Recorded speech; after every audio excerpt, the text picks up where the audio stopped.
Querido Deus, Pai Santo, Deus Todo-Poderoso, nós estamos em Tua presença, meu Senhor, suplicando a Tua bênção pela igreja, suplicando, Senhor, a Tua graça, a Tua paz. Ó Senhor, abençoa os nossos amados irmãos, abençoa cada família, os membros da Tua igreja, os congregados, Pai. Manifesta o Teu poder na vida dos Teus santos, meu Senhor. Unge os Teus ministros, dá graça a cada um e que nós possamos, ó Deus, ver a Tua operação na vida dos nossos amados irmãos. Amado Senhor, guarda e ajuda os nossos ajudadores, recompensa com a bênção dos céus. Em o nome santo de Jesus Cristo, nós te pedimos. Amém.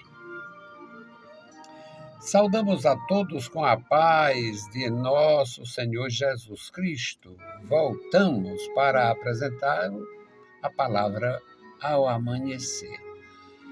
É bom a gente buscar, é bom a gente ter esta palavra, é bom a gente aprender cada dia um pouquinho. Eu costumo falar sobre a nossa necessidade de alimentação natural. A gente precisa comer bem, se alimentar o suficiente para corresponder às necessidades do corpo.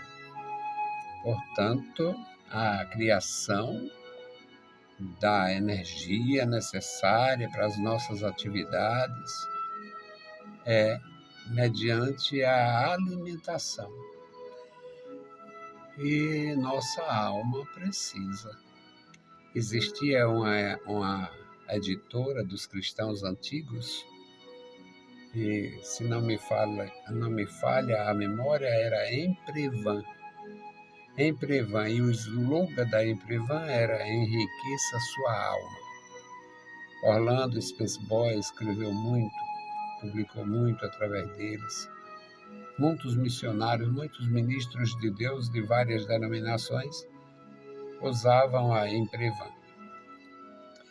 Nós sabemos, meus queridos, que é necessário estar em boa condição física e espiritual para corresponder na obra de Deus. Eu sou feliz no que eu faço e faço as minhas ressalvas, apesar de mim.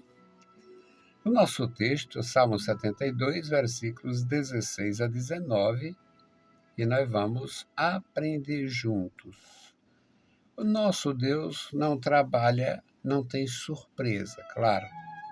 Nós somos surpreendidos pela doença, pela fraqueza, nós somos surpreendidos pela morte, nós somos surpreendidos com notícias desagradáveis, nós somos surpreendidos. Deus não será nunca surpreendido, porque Ele conhece todas as coisas. Então, para Deus não tem surpresa. Para Deus não existe esta possibilidade dele ser surpreendido. Quando Ele encontra espaço em nossas vidas, quando nós facultamos o domínio divino e Ele trabalha no nosso coração, Ele nos criou para isto. Portanto, é natural sendo espiritual. E quando nós nos endurecemos e não deixamos Deus trabalhar, agir na nossa vida, é natural, porque Ele sabe da natureza humana e como o homem é difícil mesmo, o ser humano é difícil. E nós encontramos Deus fazendo uma espécie de reclame em relação a si próprio. Ah, se meu povo me ouvisse. Então, a leitura, Salmo 72, versículos 16 a 19. Haverá um punhado de trigo na terra sobre as cabeças dos montes. O seu fruto se moverá como o Líbano, e os da cidade florescerão como a erva da terra. O seu nome permanecerá eternamente. O seu nome irá se propagando de pais a filhos enquanto o sol durar. E Os homens serão abençoados nele. Todas as nações lhe chamarão bem-aventurado. Bendito seja o Senhor Deus, o Deus de Israel, que só ele faz maravilhas. E bendito seja para sempre o seu nome glorioso, e encha-se toda a terra da sua glória. Amém. Amém. Louvado e exaltado seja o nosso Deus. Eu gosto de pensar, eu me privo de publicar determinado pensamento para não ser taxado de herege. Nem sei se compensa, porque de alguma forma ainda tem muitos que me reprovam. A pessoa se limita ali àquela piscinazinha enquanto eu nado abraçadas no mar profundo. Eu louvo a Deus porque, no aspecto literal, eu sei nadar. Nado bem no rio, no açude e no mar.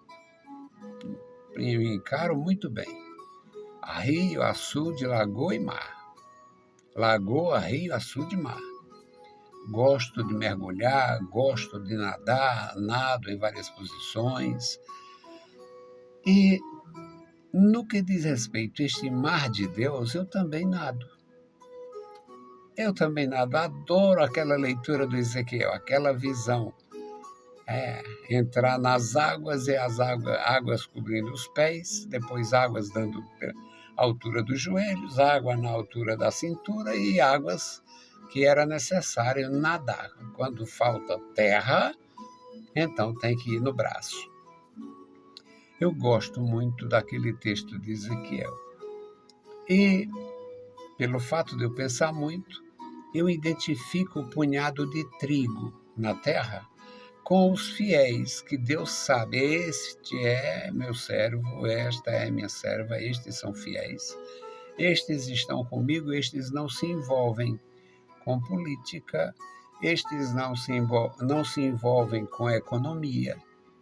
Mas demora aí, tem que ser desligado, abestado, louco, tem que ser indiferente com as coisas da sociedade, não é isto.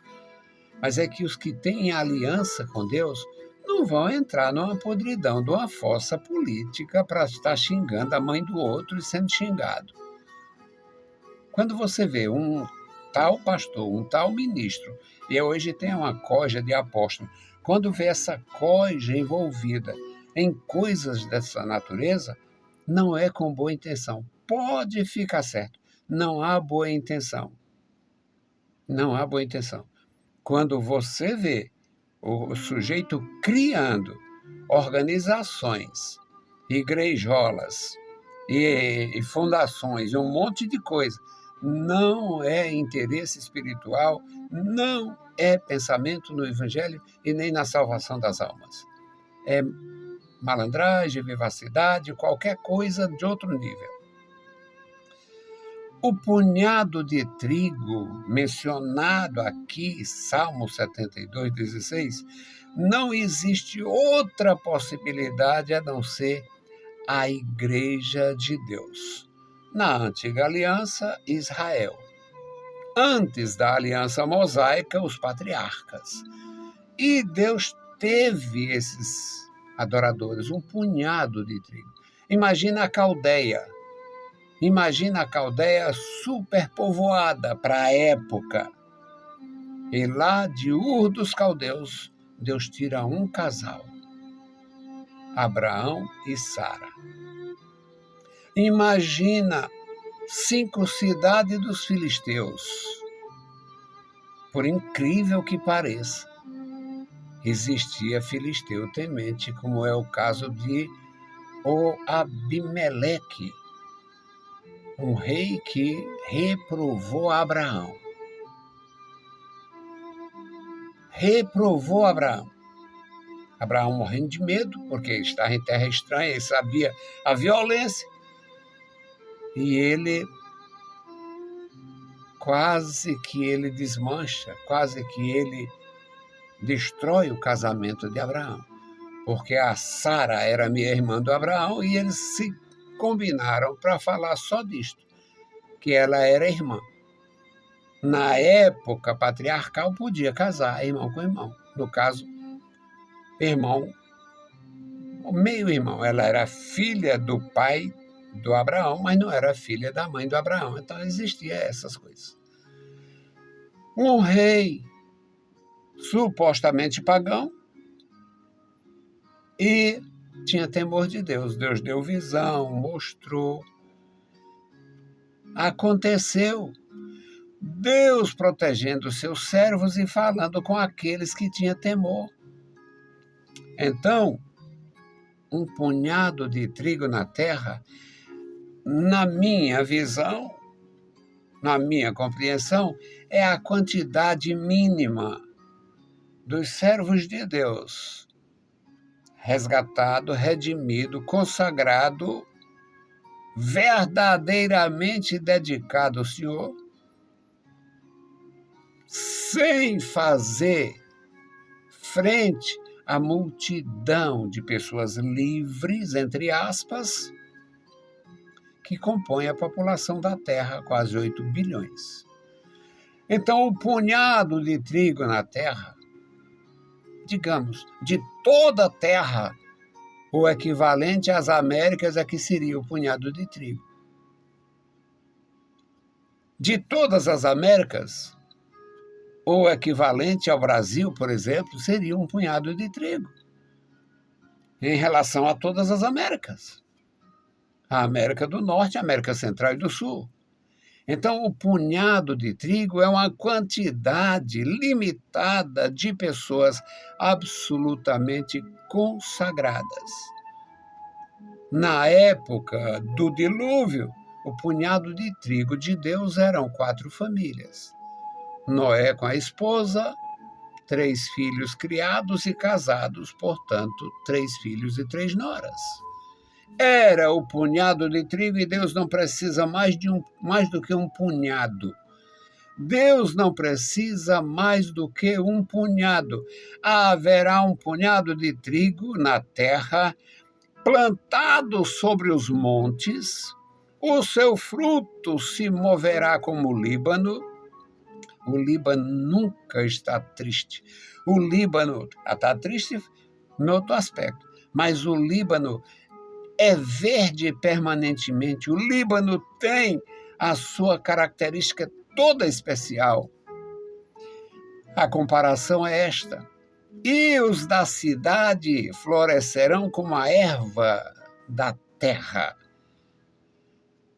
E o seu nome não menciona aqui. O seu nome, o nome do Senhor, o nome do punhado de trigo, a vinculação do trigo deste punhado com o Senhor. O seu nome permanecerá eternamente, o seu nome irá se propagando de pais para filhos enquanto o sol durar. Enquanto o sol durar. E os homens serão abençoados nele. Qual a outra interpretação que eu teria? Os homens são abençoados no punhado de trigo e em quem plantou o punhado de trigo e em quem colheu o punhado de trigo, em quem mantém o punhado de trigo. E os homens serão abençoados nele. Todas as nações lhe chamarão bem-aventurado. Bendito seja o Senhor Deus, o Deus de Israel, que só Ele faz maravilha. Tem Deus em todo lugar. Tem Deus em todo lugar. Tem o Deus da caça, o Deus da pesca, o Deus da prostituição, o Deus da prosperidade. Tem o Deus para cada ímpio. Mas a bendita doxologia é o Deus de Israel. Esta bendita doxologia, esta bendita glorificação, é o significado de doxologia. Esta bendita doxologia, esta bendita glorificação é para o Deus de Israel, o Deus que faz maravilhas. Bendito seja para sempre o seu nome glorioso e encha-se toda a terra da sua glória. Amém amém. Este duplo amém é uma confirmação impossível de ser ignorada. O Deus de Israel é o amém. É o próprio amém. Nele, o sim. Nele, o amém. Para a glória do Senhor. Que Deus abençoe os meus irmãos, abençoe nossas vidas, nos dê graça e saúde, e vigor e compreensão do maravilhoso mundo de Deus, do punhado de trigo de Deus, do valor das coisas de Deus. E a minha intercessão continua sendo pelos meus irmãos que estão enfermos aqui na nossa igreja. A nossa igreja, alguns irmãos enfermos. Vamos orar por eles, para o Senhor Deus abençoar, dar saúde, dar vigor e encher de graça. Bendito Deus, Pai querido, Senhor do céu e da terra, nós estamos em Tua presença. Obrigado, Pai, pela Tua igreja. Obrigado, meu Senhor, pela comunicação do céu com a terra. Obrigado, meu Senhor, pela Tua igreja santa e gloriosa, Senhor, ainda andando neste caminho puerento da existência. Amado Pai, guarda a Tua igreja, guarda os meus irmãos, guarda os meus pastores, guarda os Teus ministros em toda a terra. Guarda o meu pastor, meu Senhor, aqui na nossa igreja, guarda os nossos amados irmãos. E agora, Senhor, te apresentamos os que estão enfermos, os que estão operados. Ó Deus, socorre, visita, faz a tua obra na vida deles, operando, meu Senhor, dando pronta a restauração. Pai bendito, Senhor da glória, Deus Todo-Poderoso, ouve a nossa oração. Nós oramos a Ti, Pai, em nome de Jesus. Amém. Meus queridos irmãos, a paz do Senhor e bom dia.